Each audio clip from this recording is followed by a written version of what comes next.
یہ ملی ہے کہ تمہارے پاس بڑا مال ہے، دولت ہے، تو اصلی گھر میں لگتا ہے کہ خبر سچی ہے۔ کون سے گھر میں پہنچایا؟ فرمایا کہ میں تو وہ جنت میں پہنچا دوں گا، وہ میرا ہر چیز میری وہ تو جنت میں ہے، میں تو اس دنیا کے اندر ہمیشہ رہنے کے لیے نہیں آیا۔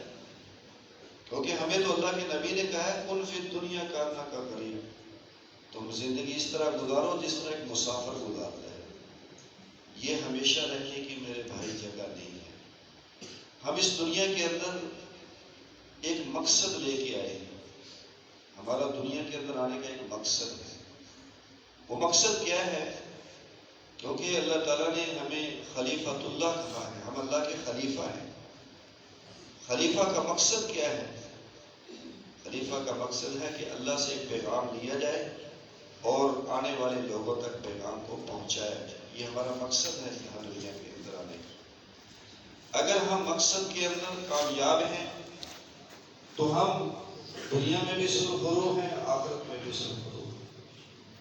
اگر ہم نے اس مقصد کو نہ اپنایا، نہ اللہ سے پیغام لیا، نہ دین کو سیکھا، نہ تعلیم حاصل کی اور نہ امت تک پہنچایا، پھر ہمارے اندر اور جانوروں کے اندر کوئی فرق نہیں، پھر ہم ایک جانورانہ زندگی گزارتے ہیں۔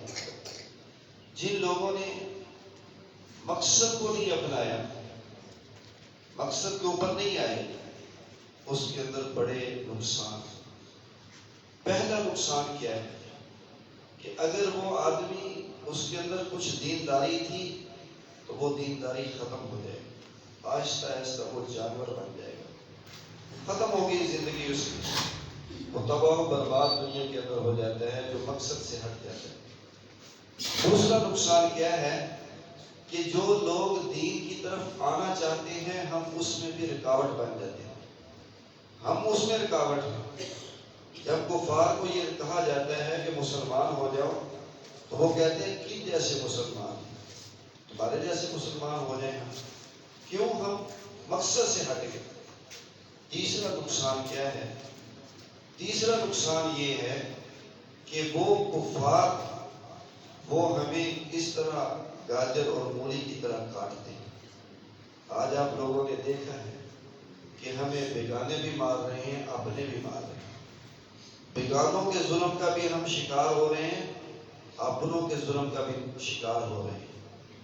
وجہ کیا تھی؟ ہم مقصد سے ہٹ گئے۔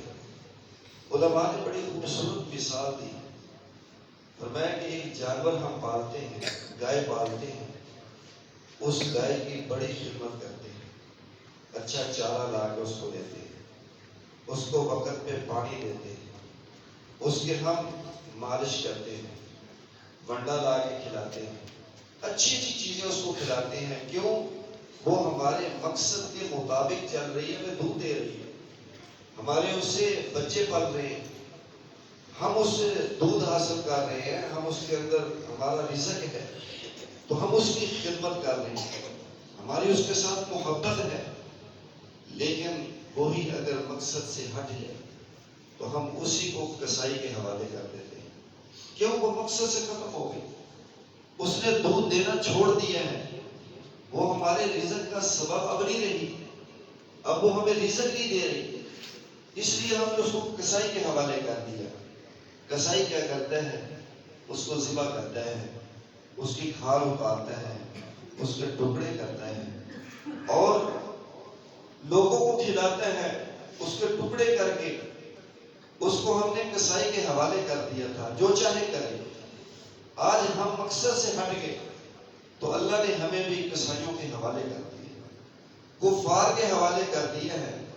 کفار ہمیں قتل کر رہے ہیں، قاتل بھی ہم، یعنی مقتول بھی ہم، قاتل بھی ہم ہی ٹھہرتے ہیں۔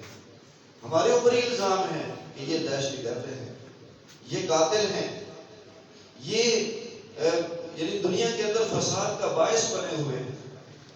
کافر تو کافر تھے، آج ہمارے اپنوں نے ہمارے اوپر کتنا ظلم کیا ہے۔ آپ لوگوں نے دیکھا ہے لاہور کے اندر کتنا ظلم ہوا، ہمیں اپنوں نے مارا ہے، اپنوں نے ہمارے لوگوں کو قتل کیا ہے، ان کے اوپر ظلم کیا ہے۔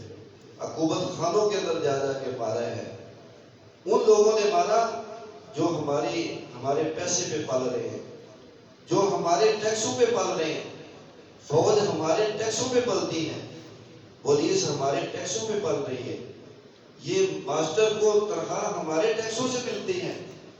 ہمارے پیسوں سے پلنے والے ہمارے اوپر ظلم کر رہے ہیں. کیوں؟ ہم اپنے مقصد سے، ہمارا مقصد جو تھا اس سے ہم دور ہوتے جا رہے ہیں. ابھی تو آغاز ہے میرے دوستوں، ابھی پتہ نہیں کتنا ظلم ہونے والا ہے ہمارے اوپر، اپنوں کی طرف سے بھی بیگانوں کی طرف سے بھی.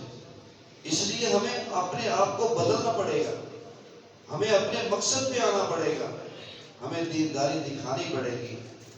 اور جن صحابہ نے جو اپنے مقصد پہ ڈٹے ہوئے تھے، اپنے مقصد پہ پورے تھے، صحابہ کرام میرے دوستو، وہ صحابہ ساری دنیا کماتی تھی، صحابہ کھاتے تھے. ساری دنیا کما رہی تھی، کفار کماتے تھے اور صحابہ کرام مال غنیمت کے ذریعے سے کھاتے تھے. کوئی ان کے سامنے مشقت نہیں تھی. اور اتنا پھر مال اللہ نے دیا، اتنی دولت اللہ نے دی ان لوگوں کو کہ ایک میں واقعہ سناتا ہوں. صحابہ کرام کے پاس پھر کتنا مال آیا، کیونکہ انہوں نے مقصد کو اپنایا ہوا تھا. سارا دن روزہ رکھتے تھے، جہاد کرتے تھے، رات کو مصلوں پہ کھڑے ہوتے تھے، نماز کے بڑے پابند تھے، روزوں کے پابند تھے، عبادت کے پابند تھے، اللہ کے نبی کے سچے عاشق تھے، محب رسول تھے. اور میرے دوستوں، انہوں نے اپنی زندگی دین کے لیے وقف کر دی تھی، تو اللہ نے ان کو مال کتنا دیا. اس میں آپ کو ایک واقعہ سناتا ہوں. 3 صحابی سیدنا حسن رضی اللہ تعالی عنہ، حضرت حسین رضی اللہ تعالی عنہ، حضرت عبداللہ بن جعفر ان کے چچا کے بیٹے، 3 صحابی ہیں. اللہ کے نبی کا زمانہ گزر چکا ہے اور یہ تینوں صحابہ حج کے لیے گئے. مدینہ منورہ میں چونکہ رہتے تھے تو حج کے لیے جا رہے تھے. اونٹ کے اوپر ان کا سامان تھا، اونٹ کے اوپر سامان تھا، کھانے کا، پینے کا، سفر کا، رہنے سہنے کا. لیکن اونٹ گم ہو گیا، سامان سارے کا سارا چلا گیا. اب کھانے کے لیے بھی نہیں ہے، پینے کے لیے بھی کچھ نہیں. اب راستے کے اندر چونکہ ہوٹل کا زمانہ نہیں تھا، ایک جنگل کے اندر بڑھیا عورت تھی. اس بڑھیا کی جھونپڑی میں گئے، جا کے فرمایا کہ اماں جان، ہم ہاشمی ہیں. ہاشمی کہتے ہیں اللہ کے نبی کا گھرانہ، ہم اللہ کے نبی کا گھرانہ ہیں اور ہمیں کھانے کے لیے کچھ مل جائے تو آپ کی بڑی مہربانی ہے. اس بڑھیا نے کہا بیٹا میرے پاس تو کچھ نہیں ہے، صرف ایک یہ مریض سی بکری ہے، اگر میں دودھ نکال کے تمہیں پلاؤں تو تم نوجوان ہو، 3 تو تینوں کو آپ کا کیا بنے گا؟ کچھ بھی نہیں بنے گا.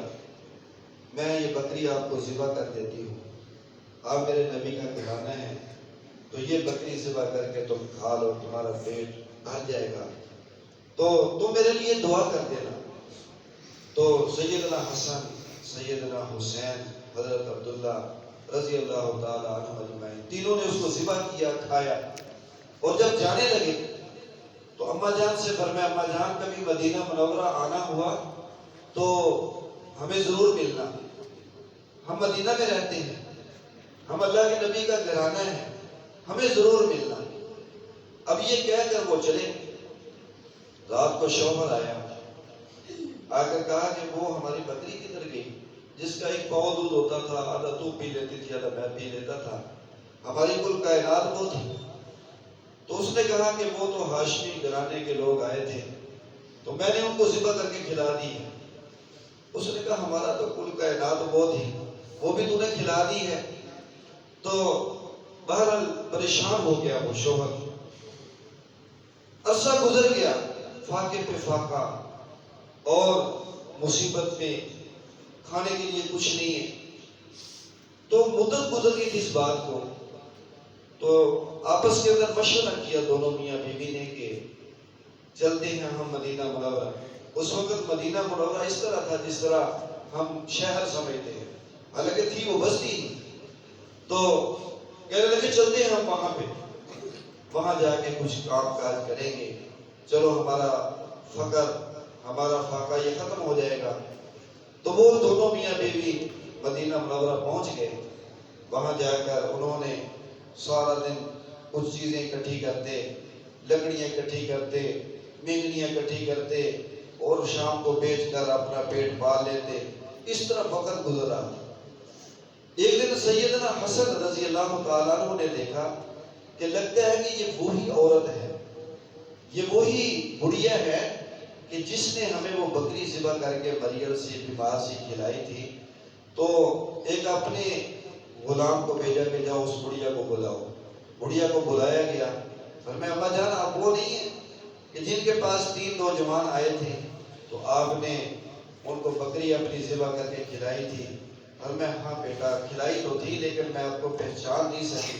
فرمایا ہم وہی ہیں جنہوں نے وہ بکری تمہاری ذبح کر کے کھائی تھی۔ تو فرمایا دعائیں دینے لگی۔ فرمایا اما جان آپ ادھر کیوں آئی؟ بتایا کہ ہم فقر و فاقہ سے ہیں، کھانے کے لیے کچھ نہیں تھا، پینے کے لیے کچھ نہیں تھا، زندگی ہماری مشکل گزر رہی تھی، تو ہم نے سوچا کہ مدینہ جاتے ہیں، وہاں جا کے کچھ کام کاج کریں گے تاکہ ہمارا نظام چل سکے۔ تو حضرت حسن نے فرمایا کہ اما جان آپ یہاں ٹھہریں۔ غلام کو بھیجا، فرمایا کہ جاؤ 1000 بکریاں خرید کے لاؤ، 1000 بکریاں خرید کے لاؤ، اور 1000 دینار سونے کا سکہ ہوتا تھا۔ فرمایا کہ یہ میری طرف سے آپ کو ہدیہ ہے، صلہ ہے، کیونکہ تم نے ہمیں وہ بکری ذبح کر کے کھلائی تھی۔ تو حضرت حسن رضی اللہ تعالیٰ عنہ نے یہ صلہ اس کو دیا کہ ایک مریل بکری کا صلہ کیا ہے کہ 1000 بکری اس کو دی ہے اور 1000 دینار دیے ہیں، اور فرمایا کہ اما جان میرے چھوٹے بھائی کی طرف سے ضرور ہو کے جانا، اس کو ضرور مل کے جانا، اس کا گھر اس طرف ہے، آپ وہاں ہو کے اس کو مل کے جاؤ۔ چلے گئے، خادم کو ساتھ بھیجا حضرت حسین رضی اللہ تعالیٰ عنہ کے پاس۔ تو حضرت حسین نے پہچانا اور فرمایا کہ اما جان میرے بڑے بھائی نے آپ کو کیا دیا ہے؟ میرے بڑے بھائی نے کیا دیا ہے؟ فرمایا کہ تیرے بڑے بھائی نے 1000 بکریاں دی ہیں اور 1000 دینار دیا ہے۔ فرمایا کہ اما جان کاش آپ میرے پاس ان سے پہلے آ جاتی، لیکن وہ میرا بڑا بھائی ہے، میں ان کی عزت کرتا ہوں، میں احترام کرتا ہوں، میں اس سے بڑھ نہیں سکتا، میں اس سے زیادہ نہیں دے سکتا، اس میں میرے بھائی کی بے ادبی ہے، لیکن میں آپ کو اس کے برابر ضرور دوں گا۔ 1000 بکریاں اور 1000 دینار حضرت حسین نے بھی دے دیے۔ فرمایا کہ اما جان یہ تمہارا صلہ ہے، تم نے مجھے ایک بکری ذبح کر کے کھلائی تھی، مریل بکری، بیمار بکری کھلائی تھی۔ اب وہ عورت 2000 بکریاں لے کر اور 2000 دینار لے کر جانے لگی۔ فرمایا اما جان وہ تیسرا ہمارا بھائی بھی ہے، عبداللہ بن جعفر اس کا نام ہے، ہمارا چچا زاد ہے، وہ بھی اہل بیت میں شامل ہے، اس سے ضرور مل کے جانا۔ تو حضرت عبداللہ بن جعفر رضی اللہ تعالیٰ عنہ کے پاس پہنچے تو حضرت عبداللہ بن جعفر رضی اللہ تعالیٰ عنہ نے فرمایا کہ بڑے گھر سے کیا ملا، کیونکہ وہ ہمارا بڑا گھر ہے، وہ شہزادے ہیں۔ اصل میں شہزادہ جو لفظ ہے یہ صرف حضرت حسن اور حضرت حسین پہ بولا جاتا ہے۔ آج کل تو سارے شہزادے بن گئے ہیں نا، اصل شہزادہ جو ہیں وہ حضرت حسن ہیں اور حضرت حسین ہیں، اس کے علاوہ کوئی شہزادہ نہیں ہے۔ تو فرمایا شہزادہ تو اس کو کہتے ہیں جو اللہ کے نبی کا گھرانہ ہوتا ہے، ان کی جو اولاد ہے، بیٹے ہیں، وہ شہزادے کہلاتے ہیں۔ تو حضرت حسن اور حضرت حسین نے کیا دیا؟ فرمایا کہ انہوں نے 2000 بکریاں دی ہیں اور 2000 دینار دیے ہیں۔ فرمایا کہ وہ ہمارا بڑا گھر ہے، وہ قابل احترام ہیں، ہم ان سے نہیں بڑھ سکتے، اما جان کاش آپ اس سے پہلے میرے پاس آتی، پھر میں آپ کو صلہ دیتا۔ تو فرمایا کہ جاؤ جا کر اس بڑھیا کو 2000 دینار اور 2000 بکریاں دے دو۔ وہی عورت 4000 بکریاں اس صلہ لے کر اور 4000 دینار لے کر خوشی کے ساتھ اپنے گھر جا رہی تھی۔ کتنا اللہ نے ان کو مال دیا تھا میرے دوستو۔ ایک بڑھیا عورت جس نے ایک بکری ذبح کر کے ان کو کھلائی، اس کا صلہ انہوں نے 4000 دینار دیے، سونے کے سکے دیے اور 4000 بکریاں دی۔ یہ ان کے پاس اتنا مال اللہ نے کہاں سے دیا؟ وہ کیونکہ مقصد پہ تھے، جو اللہ نے مقصد دے کے دنیا میں بھیجا اس مقصد پہ تھے۔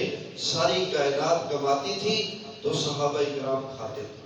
تو میرے دوستوں، ان لوگوں نے اپنی زندگی، اس زندگی کو زندگی نہیں سمجھا، انہوں نے آخرت کو زندگی سمجھا۔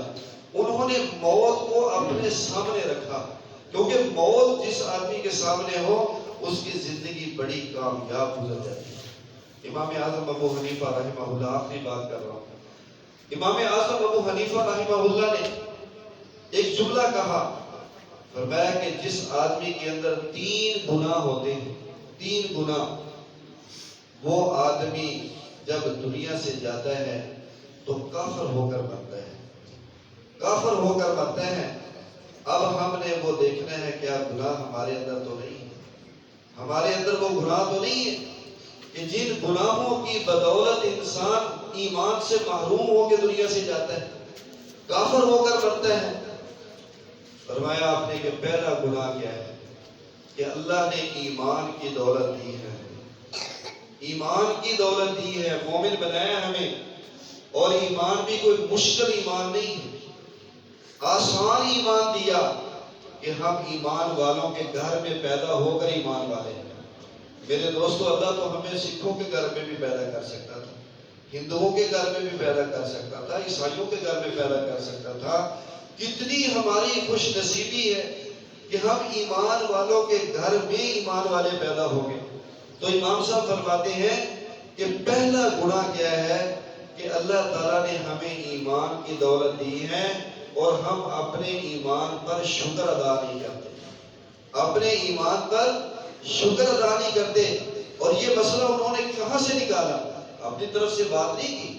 اللہ تعالیٰ نے قرآن مجید میں فرمایا ہے لَإِن شَكَرْتُمْ لَأَزِيدَنَّكُمْ، اگر تم شکر کرو گے، جس نعمت پر شکر کرو گے وہ تمہاری نعمت بڑھ جائے گی، وہ تمہاری نعمت اللہ بڑھا دے گا، اللہ اس نعمت میں برکت ڈال دے گا، اللہ اس نعمت کو مضبوط کر دے گا۔ اور اگر تم نے ناشکری کی، ان عذابی لشدید، اللہ کا عذاب بڑا سخت ہے۔ مفسرین فرماتے ہیں کہ سب سے بڑا عذاب یہ ہوتا ہے کہ وہ نعمت اللہ تعالیٰ چھین لیتا ہے، وہ نعمت سے محروم کر دیتا ہے۔ اللہ نے ایمان کی دولت آپ کو دے رکھی ہے تو اس ایمان والی نعمت پر اللہ کا شکر ادا کیا کرو کہ یا اللہ تیرا شکر ہے کہ تو نے ایمان والے گھر میں ایمان والا ہمیں بنایا ہے، اللہ نے ہمیں ایمان کی دولت سے سرفراز کیا ہے۔ یہ پہلا گناہ ہے اگر ہم اس کے اوپر ناشکری کریں گے۔ دوسرا گناہ فرمایا کہ اگر انسان اپنی موت کو یاد نہ کرے۔ ہم اپنے پنجابی معاشرے میں پتہ کیا کہتے ہیں؟ اگر کوئی آدمی ایسا ہو اللہ کا باغی بن جائے اور فساد کرے، گناہ زیادہ کرے، تو ہم کہتے ہیں اس کو موت ہی یاد نہیں ہے، اس کو موت یاد نہیں ہے۔ اگر موت یاد ہو انسان کو تو انسان گناہوں سے کنارہ کش ہو جائے اور گناہوں کو چھوڑ دے۔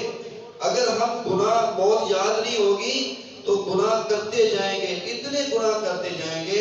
اللہ کا قرآن کہتا ہے وَأَحَاطَتْ بِهِ خَطِيئَتُهُ، اس کے گناہ اس کو ایسا گھیر لیں گے کہ اس گناہوں کے اندر ہی وہ دنیا سے چلا جائے گا اور ایسے گناہ کر کے چلا جائے گا جس سے انسان کا ایمان سے محروم ہونا لازم آ جاتا ہے۔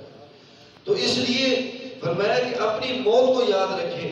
میرے دوستو، موت پتہ نہیں کیسی آئے، یہ فکر کرو، کیونکہ ہم معاشرے میں دیکھ رہے ہیں عجیب عجیب اموات ہوتی ہیں، عجیب عجیب طریقوں سے مرتے ہیں لوگ۔ کچھ سال پہلے میں نے خود پڑھا، لاہور سے گزرنے والا یہ سڑک کے اوپر ایک آدمی، دھند تھی، اندھیرا تھا، ایک آدمی گاڑی کے نیچے آیا، مر گیا۔ ساری رات اس کے اوپر گاڑیاں چلتی رہی۔ صبح کے وقت لوگوں نے دیکھا اس کے جسم کے جو حصے تھے وہ بھی نظر نہیں آ رہے، پتہ ہی نہیں چلتا تھا انسان کوئی مرا ہے یا کوئی جانور مرا ہے۔ ساری رات اس کے اوپر گاڑیاں چلتی تھی۔ کیسی موت تھی اس کی میرے دوست۔ بجلی گری، ہم نے دیکھا اپنے جاننے والوں کو، ان کے اوپر آسمان سے بجلی گری، وہ لوگ جل گئے، ایسے جلے کہ جب ان کے ہاتھ کو پکڑتے تھے ہاتھ جسم سے الگ ہو جاتا تھا، ٹانگ کو پکڑتے تھے ٹانگ جسم سے الگ ہو جاتی تھی۔ یہ اموات تھی۔ ہم نے دیکھا ہے ایسی ایسی اموات آتی ہیں لوگوں کو پتہ ہی نہیں چلتا۔ 2008 میں زلزلہ آیا، اس زلزلے کے اندر کچھ لوگ مرے۔ لکھنے والے نے لکھا ہے کہ زمین پھٹتی تھی، ایک دراڑ بن جاتی تھی، اس کے اندر لوگ گرتے تھے، زمین پھر مل جاتی تھی۔ کہاں گئے وہ لوگ؟ میرے دوستو یہ اموات ہے۔ کس جوانی کے اوپر ہم اتراتے ہیں، کس دولت کے اوپر ہم اترا رہے ہیں؟ ایسے لوگ جو بڑے ایکڑوں کے مالک، زمینوں کے مالک، بے دوروں کفن دفنا دیے جاتے ہیں۔ کیسی اموات آتی ہے، اس پہ فکر مند رہو کہ ہماری موت پتہ نہیں کیسی آئے گی۔ تو امام صاحب نے فرمایا جو اپنی موت کو یاد نہیں کرتا وہ آدمی ایمان سے محروم ہو جاتا ہے۔ اور تیسرا فرمایا جو آدمی ظالم ہے، ظلم کرتا ہے۔ کیوں ظلم جو کرتا ہے نا ظالم، وہ انسان کی قیمتی چیزوں کو چھینتا ہے۔ اگر اس کی قیمتی چیز دولت ہے، دولت کو چھینے گا، قیمتی چیز اس کی زیور ہے، زیور کو چھینے گا، قیمتی چیز اس کی زمین ہے، زمین کے اوپر قابض ہو جائے گا، یعنی اس کی قیمتی چیزوں کو چھینتا ہے۔ وہ ظالم آدمی جب مرنے لگتا ہے تو اللہ اس کی سب سے قیمتی چیز ایمان کو چھین لیتا ہے، ایمان سے محروم کر کے وہ دنیا سے بھیج دیتا ہے۔ تو میرے دوستو اگر ایمان کی دولت لے کے ہم دنیا سے چلے گئے تو جتنے بھی گناہ ہوں گے اللہ معاف فرما دے گا، اللہ معاف فرما دے گا، ایک دن ہمیں جنت ضرور عطا کر دے گا۔ اگر ہم ایمان کی دولت سے محروم ہو گئے، ایمان لے کے نہ گئے تو میرے دوستو ہمیشہ ہمیشہ کے لیے جہنم میں چلے گئے۔ پھر ہمارے اندر اور کفار کے اندر کوئی فرق نہیں رہا، کوئی فرق نہیں رہا۔ حضرت عبداللہ ابن مبارک رحمت اللہ علیہ جب دنیا سے جانے لگے اتنا اس نے دین کا کام کیا، امام اعظم ابو حنیفہ سے زیادہ لوگ اس کی تعریفیں کرتے ہیں۔ حضرت عبداللہ بن مبارک رحمت اللہ علیہ جب مرنے لگے، دنیا سے جانے لگے، تو اپنے شاگردوں کو کہا کہ مجھے ذرا زمین پہ اتارو، مجھے زمین پہ اتارو۔ اپنی داڑھی کو پکڑا اور زمین کے اوپر رگڑ رہے تھے، اپنے چہرے کو، اپنی گالوں کو، اپنی رخساروں کو رگڑ رہے تھے۔ کسی نے کہا حضرت کیا ہو گیا، اتنا دین کی خدمت کی تو یہ کیا ہو گیا ہے آپ کو؟ اور یہ دعا کر رہے ہیں یا اللہ اب عبداللہ ابن مبارک کے بڑھاپے پہ رحم فرما، عبداللہ ابن مبارک کے بڑھاپے پہ رحم فرما، بار بار یہ کہہ رہے ہیں۔ تو لوگوں نے کہا حضرت کیا ہوا؟ فرمایا کہ آخری لمحہ ہے، آخری لمحہ ہے، اگر میں ایمان کی دولت لے کے چلا گیا تو پھر اللہ میرے اوپر مہربانی کرے گا، اگر میں ایمان سے محروم ہو گیا۔ کیوں؟ آخری لمحے پہ شیطان سب سے زیادہ زور لگاتا ہے، جب ہم ہوش و حواس کھو بیٹھتے ہیں، موت کی وادیوں میں چلے جاتے ہیں، سکرات کا معاملہ ہمارے اوپر آ جاتا ہے، پھر شیطان کوشش کرتا ہے کہ اس کو ایمان سے محروم کیا جائے۔ تو فرمایا کہ میں اگر ایمان کی دولت لے کے چلا گیا اللہ میرے اوپر مہربانی فرمائے گا، اگر میں ایمان سے محروم ہو گیا تو پھر میرے اندر اور کفار کے اندر کوئی فرق نہیں۔ اس لیے میرے دوستوں ایک دعا کرتے رہنا چاہیے، ایک دعا۔ کون سی دعا ہے؟ اللہم من احییتہ منا فاحیہ علی الاسلام ومن توفیتہ منا فتوفہ علی الایمان۔ یا اللہ زندگی اسلام کے مطابق اور موت ایمان کے مطابق عطا فرما۔ اللہ تعالیٰ عمل کی توفیق عطا فرما۔ اللہم صلی علی سیدنا مولانا محمد عبدہ ورسولہ۔ ربنا آتنا فی الدنیا حسنۃ وفی الآخرۃ حسنۃ وقنا عذاب النار۔ ربنا لا تزغ قلوبنا بعد إذ هديتنا وهب لنا من لدنك رحمة إنك أنت الوهاب۔ يا مقلب القلوب ثبت قلوبنا على دينك۔ اللهم إنا نجعلك في نحورهم ونعوذ بك من شرورهم۔ یا اللہ رحم والا، کرم والا، فضل والا، معاملہ فرما۔ یا اللہ صحت و عافیت والی زندگی نصیب فرما، خیر و برکت والی زندگی نصیب فرما۔ یا اللہ ہمارے روزوں کو قبول فرما، ہماری تراویح کو قبول فرما، جتنی بھی عبادات ہم نے کی ہیں اللہ سب عبادات کو قبول فرما، شرف قبولیت عطا فرما کے قیامت والے دن نجات کا سبب بنا۔ یا اللہ جتنے لوگ پریشان حال ہیں اللہ سب کی پریشانیوں کو دور فرما. یا اللہ جو لوگ بیمار ہیں سب کو شفا کلی نصیب فرما. یا اللہ ہمارے بھائی عصمت اللہ صاحب بیمار ہیں اللہ کو صحت کاملہ عاجلہ مستقبل عطا فرما. عافیت والی زندگی عطا دیر فرما. اور بھائی فیاض صاحب اور ان کے بھائیوں کی عمروں میں برکت نصیب فرما. یا اللہ دین کی خدمت عافیت کے ساتھ کرنے کی توفیق عطا فرما. ملک پاکستان کے حالات اچھے فرما. اچھے حکمران نصیب فرما. مجاہدین کی مدد و نصرت فرما. یا اللہ جو لوگ دنیا سے چلے گئے آخرت کی منزلیں آسان فرما. کروڑ کروڑ جنت نصیب فرما. پیارے آقا صلی اللہ علیہ وسلم کی شفاعت نصیب فرما. پیارے آقا صلی اللہ علیہ وسلم کے ہاتھوں سے جامع کوثر نصیب فرما. یا اللہ ساری زندگی دین اسلام کی خدمت عافیت کے ساتھ کرنے کی توفیق عطا فرما. یا اللہ مساجد کو آباد فرما. مدارس کو آباد فرما. یا اللہ ان کی حفاظت فرما. یا اللہ جو ان کی حفاظت کرتے ہیں ان کے گھروں میں اتحاد اتفاق کی دولت نصیب فرما. یا اللہ جب تک زندگی باقی ہے تیرے پیارے حبیب صلی اللہ علیہ وسلم کی سنت کے مطابق زندگی گزارنے والا بنا. جس دن موت آئے زبان پہ کلمہ جاری فرما. وصلی اللہ تعالی علی خیر خلقہ محمد وآلہ وصحبہ اجمعین برحمتہ.